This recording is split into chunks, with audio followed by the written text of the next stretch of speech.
Assalamualaikum warahmatullahi wabarakatuh. Salam sejahtera untuk kita semua.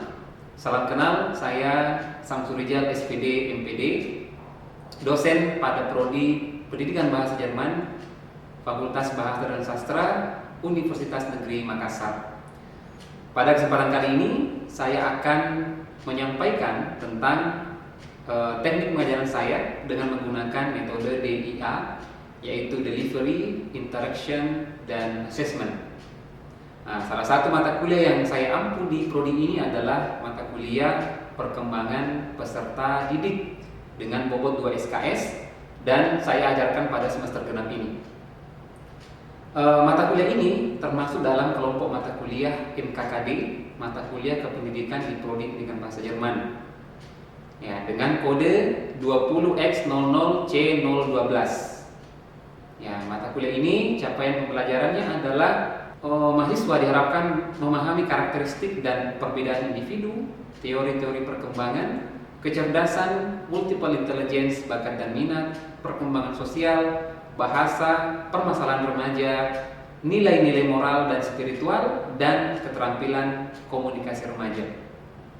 Adapun sub CPMK, sub capaian pembelajaran mata kuliah, di sini ada 11 poin, adalah yang pertama menjelaskan karakteristik dan perbedaan individu, kemudian menjelaskan tentang pertumbuhan dan perkembangan, menjelaskan teori-teori perkembangan, membahas implikasi teori-teori perkembangan terhadap perkembangan manusia, menjelaskan tentang multiple intelligence, bakat dan minat, menjelaskan tentang kecerdasan emosional, menjelaskan tentang perkembangan sosial dan bahasa pada remaja, nilai-nilai moral spiritual remaja, tugas-tugas perkembangan remaja, permasalahan remaja dan solusinya, dan keterampilan komunikasi remaja.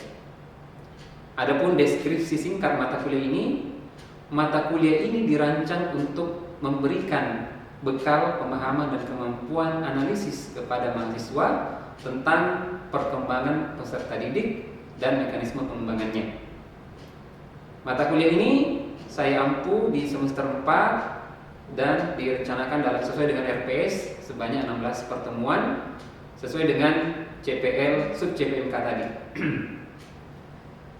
Kemudian sumber utama atau referensi utama di mata kuliah ini itu adalah Educational Psychology dan Intelligence Reframe, kemudian referensi pendukung atau pustaka pendukung.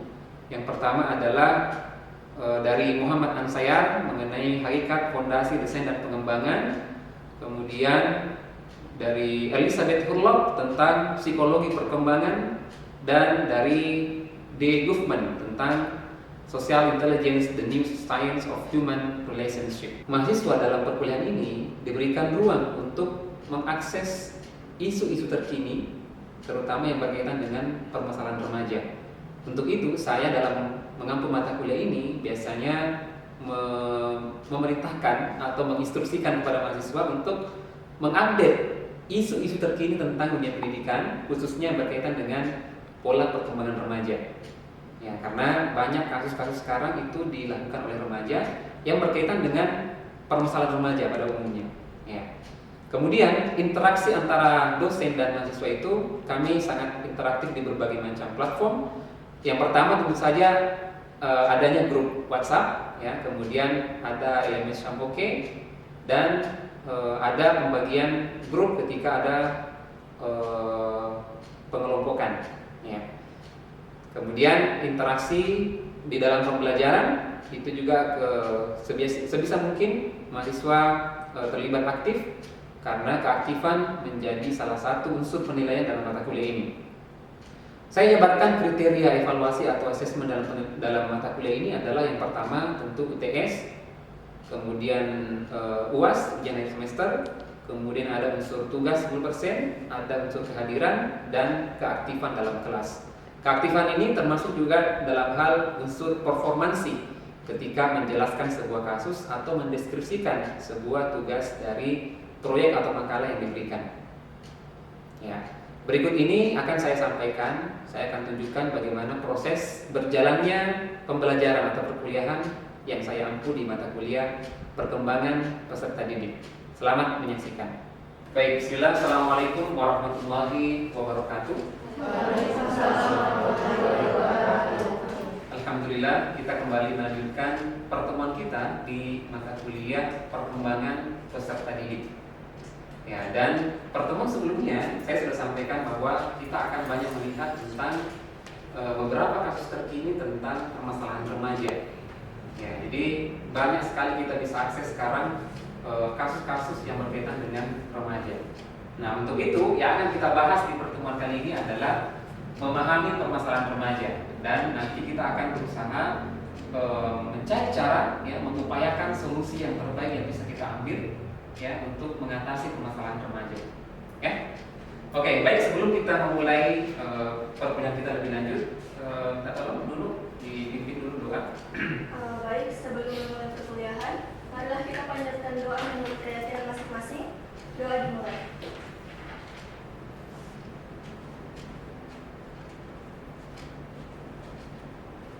Doa selesai. Oke. Baik. Yang pertama adalah permasalahan remaja. Ya, ini kira-kira menurut kalian, ya, apa yang menjadi penyebab utama remaja sekarang disebut bermasalah? Ya, dulu pergaulan, ya, pergaulan. Oke, jadi artinya dulu memandang bahwa remaja sekarang itu dituntut oleh pergaulan, komunitas, ya.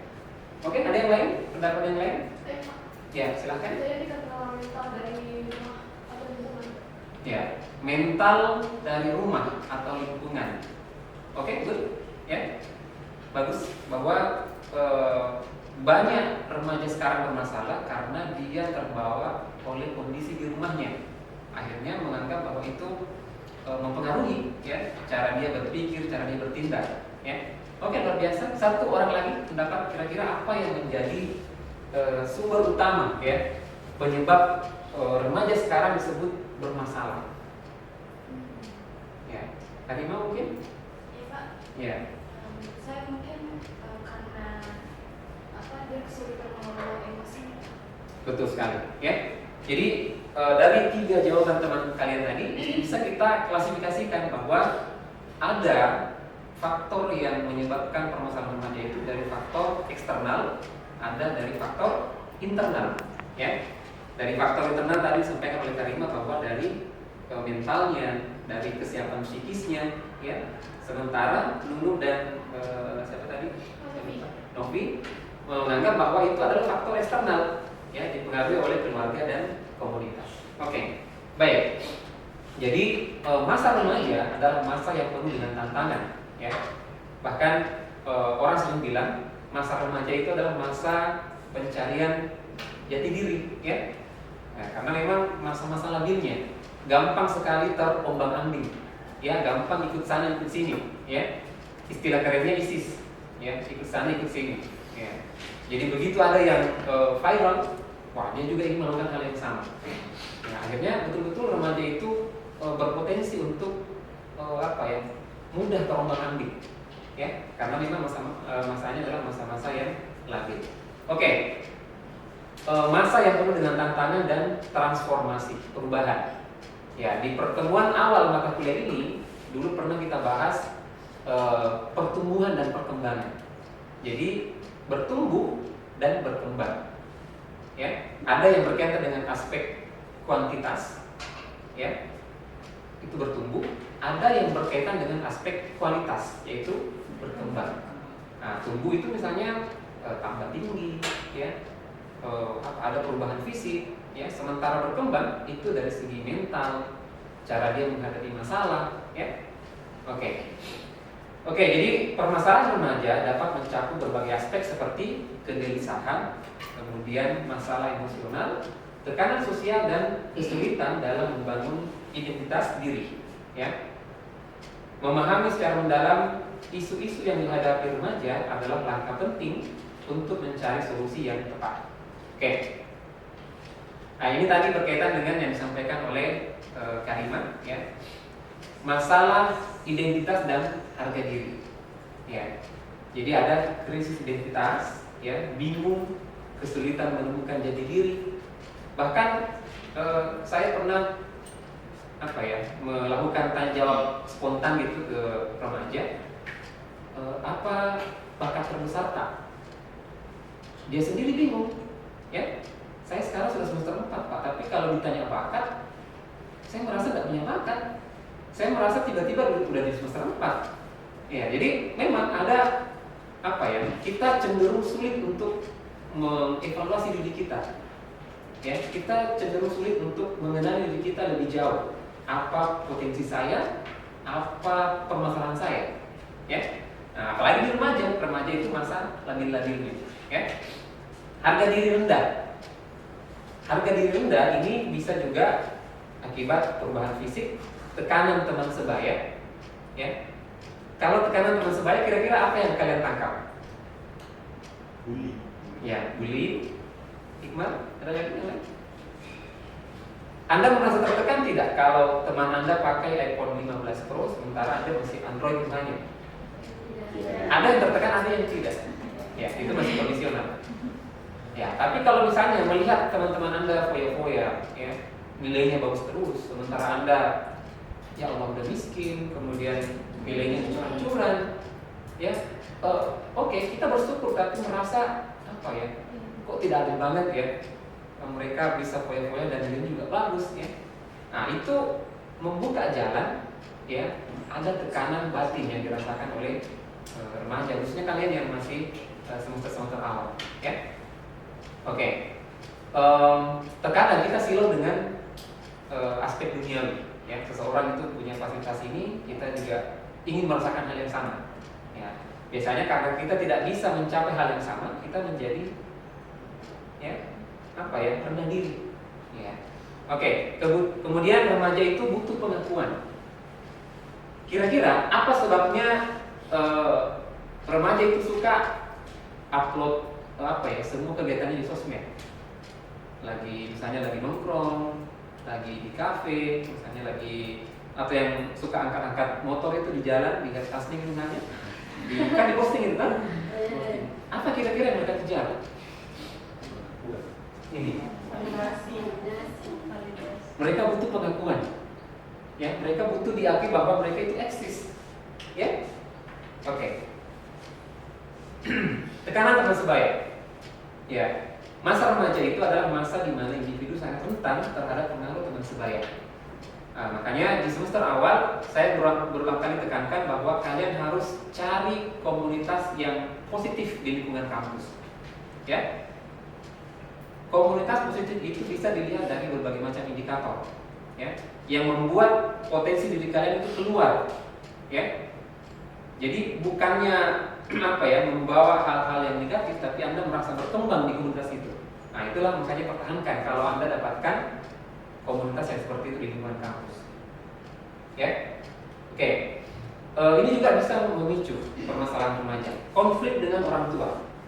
Nah, ada tidak di antara kalian yang kadang-kadang konflik dengan orang tuanya? Ada?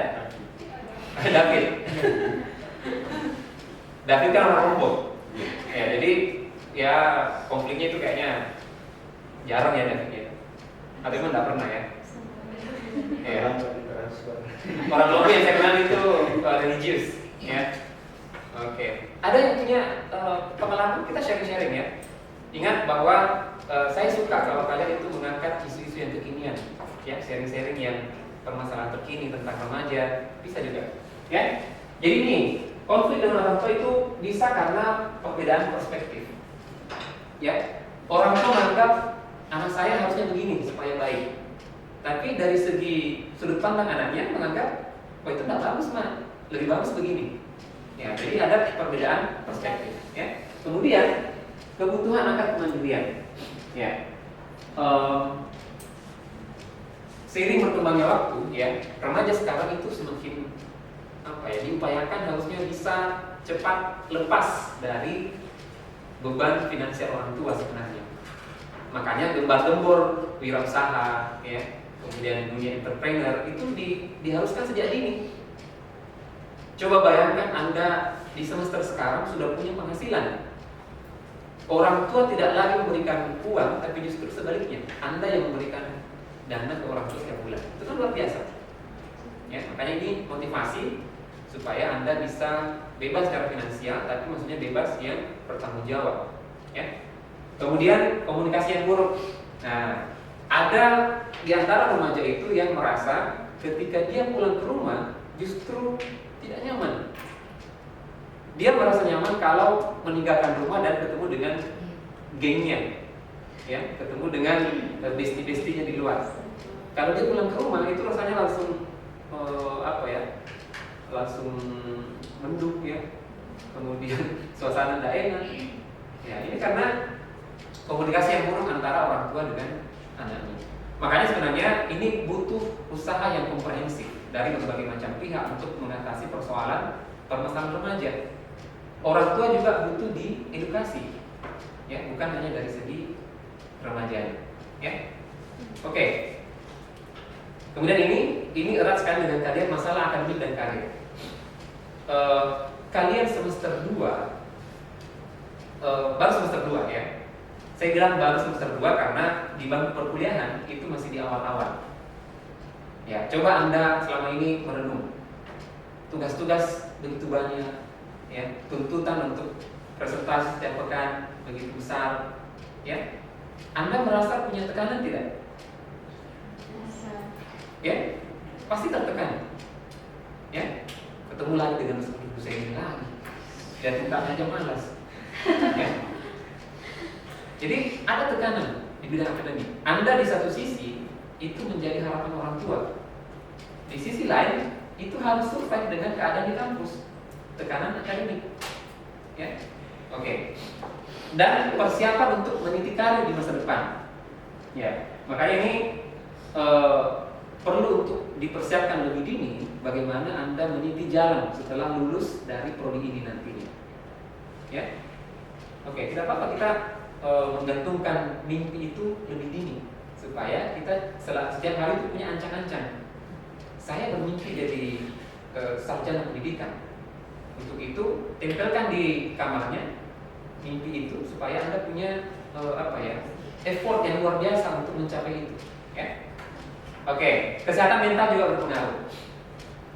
Yang sering lihat kasus-kasus di Jepang, ya, banyak kasus ya bunuh diri. Ya, mereka cari jalan pintas untuk menyelesaikan masalah. Ya, ya. Makanya ini butuh dukungan psikososial dari orang-orang dekatnya, dari orang tuanya, ya, dari komunitas terdekatnya. Karena mental itu, ya, stagnan. Ya, ada kasus baru-baru ini, ya, sindrom baby blues katanya. Seorang istri membakar suaminya misalnya. Itu kan kalau kita pikir profesi, bukan bermaksud menghina sebuah profesi, tapi profesi yang dia emban itu harusnya sudah hatam masalah kepribadian. Tapi kok bisa-bisanya, ya, ngasih terombang-ambing masalah mental. Ya, ini luar biasa pengaruhnya, ya. Mental itu bisa membuat seorang kuat, ya, dalam menghadapi situasi apapun, ya. Ya, kemudian ini narkoba dan seksualitas. Ingat, ada 3 dosa besar pendidikan. Ayo, 3 dosa besar pendidikan. Ada yang bisa sebutkan?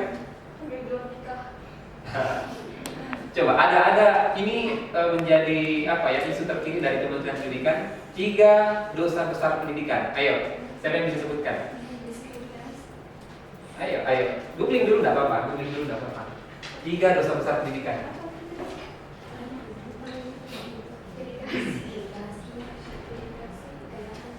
Tiga dosa besar pendidikan. Ada kan? Ada? Coba dibacakan. Oke, 1. Perundungan, intoleransi. Itu luar biasa, ya. Jadi ada 3 dosa besar pendidikan: kekerasan seksual, perundungan atau bullying, dan intoleransi. Nah, ini bahkan ini isunya diangkat ke berbagai macam program MBKM. Salah satunya adalah program kampus mengajar.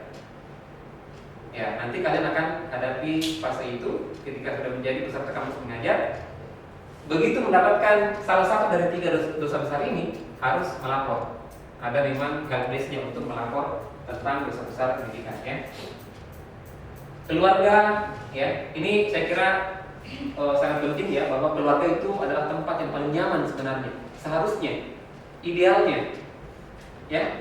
Jadi ketika mendapatkan penat di kampus, ya harapannya adalah ketika pulang ke rumah ketemu dengan keluarga, penat itu akan hilang karena digantikan oleh rasa nyaman di keluarga. Harusnya seperti itu. Tapi tidak semua keluarga itu berjalan ideal. Ya, makanya tadi saya bilang bahwa butuh sinergitas yang luar biasa dari berbagai macam pihak untuk mengatasi permasalahan remaja ini. Ya, dari pihak orang tua, ya, dari pihak masyarakat, dan dari diri Anda sendiri. Ya. Oke,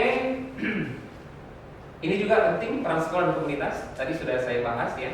Sekolah, kampus, komunitas itu berperan sangat penting untuk membentuk karakter seseorang.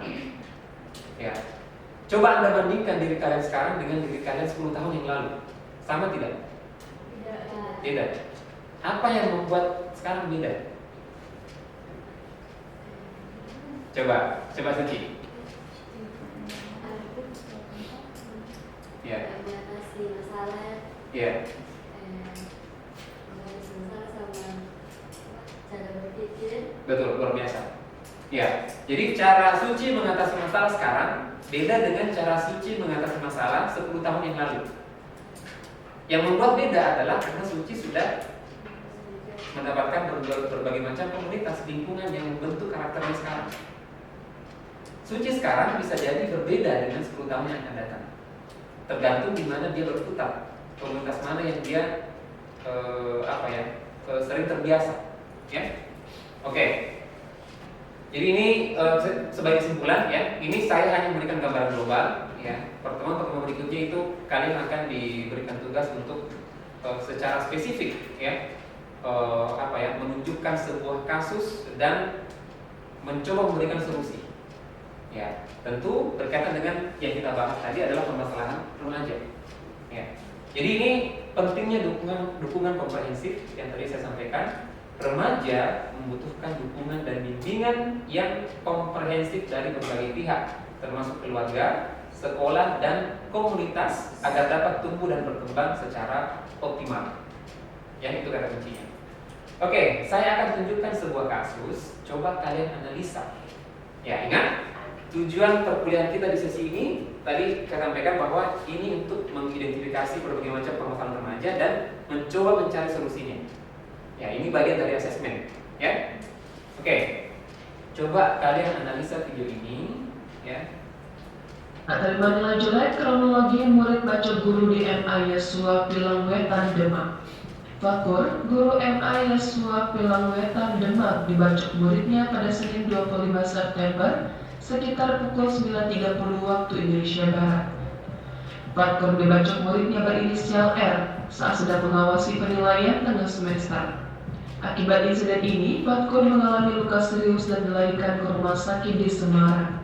Informasi yang diterima, pembacokan dilakukan R siswa kelas 12 dan tak terima mendapat nilai tengah semester jelek. Setelah membacok sang guru, R membuang barang bukti di kelas dan melarikan diri mengendarai sepeda motor. Saat dikonfirmasi, Kasat Reskrim Polres Demak AKP Winardi membenarkan kejadian tersebut. Benar ada aksi pembacokan, kata Winardi. Ia menjelaskan bahwa saat ini pihaknya masih mengejar pelaku. Saat ini kami masih melakukan pengejaran kepada pelaku karena tersangka masih melarikan diri, ucapnya. Menurut Winardi, R emosi setelah menerima hasil nilai tengah semesternya jelek. Ketika pembagian nilai semester tidak terima nilainya jelek, jelasnya. Saat ini, Satreskrim Polres Demak masih melakukan proses pengejaran kepada pelaku.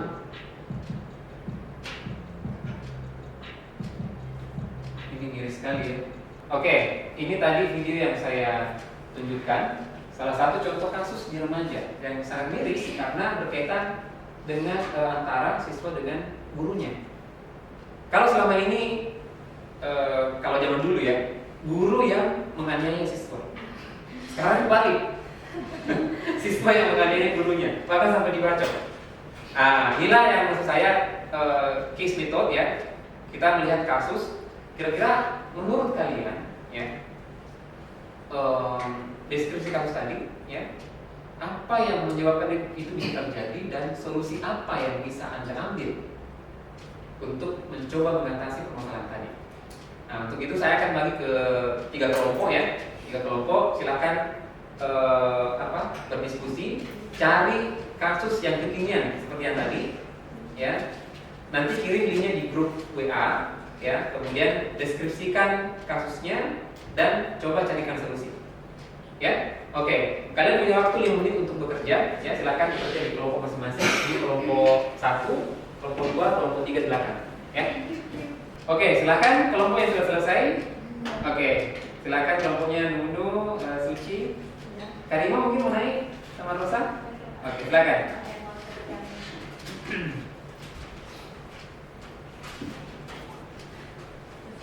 Ya, kasus yang tadi ya, yang siswa menganiaya gurunya. Oke? Solusi yang bisa diberikan untuk kasus tadi yaitu diadakannya komunikasi terbuka antara orang tua dan pengajar, diberikannya dukungan emosional dalam bimbingan konseling, serta penggunaan teknologi yang bijak. Itu yang solusi dari kelompok kakak. Oke, itu tadi solusi yang bisa ditawarkan oleh kelompok 1. Oke, ada tanggapan dari teman-teman yang lain? Oke, silakan. Terima kasih atas kesempatan yang diberikan saya. Saya ingin bertanya, tadi ada disebutkan mengenai disediakannya ruang terbuka untuk komunikasi antara orang tua dengan anaknya. Nah, itu terkadang kan komunikasi antara orang tua dan anak itu tidak berjalan dengan baik. Maksudnya itu tidak tersampaikan. Jadi menurut kelompok 1 mungkin solusi supaya komunikasi antara orang tua dan anak itu berjalan dengan baik seperti apa? Silakan. Silakan. Menurut kami, solusinya itu seperti adanya penengah atau perantara antara remaja dan orang tua, agar komunikasi terbuka itu dapat berjalan dengan lancar dan mendapatkan hasil yang objektif dan juga efektif. Oke, nomor 1. Silakan untuk nomor 1 ya. Ya, baik. Ini menjadi apa ya? Bagaimana cara kalian melihat sebuah kasus dan menguraikannya dan mencoba untuk memberikan solusi. Nah, ini tadi saya bilang bahwa harus butuh dukungan komprehensif. Komprehensif itu artinya menyeluruh, bukan hanya dari satu pihak, tapi dari semua pihak yang terlibat untuk sama-sama menghadapi persoalan remaja. Baik, kita sampai di ujung perkuliahan ya. Insya Allah pekan depan kita lanjutkan masih berkaitan dengan ini karena kita sekarang di pertemuan 11 ya. Pertemuan 12 itu masih berkaitan dengan ini. Kita akan banyak aktivitas dalam kelas ya. Oke, terima kasih sekali lagi untuk kehadiran kalian hari ini ya. Jangan lupa ya, assessment itu setiap kali ada sesi pembelajaran seperti ini pasti saya juga melihat ya keaktifan kalian ya, bagaimana kalian merespon setiap kasus, setiap pertanyaan yang muncul. Oke, sekali lagi terima kasih, saya tutup. Sekian, assalamualaikum warahmatullahi wabarakatuh. Waalaikumsalam warahmatullahi wabarakatuh.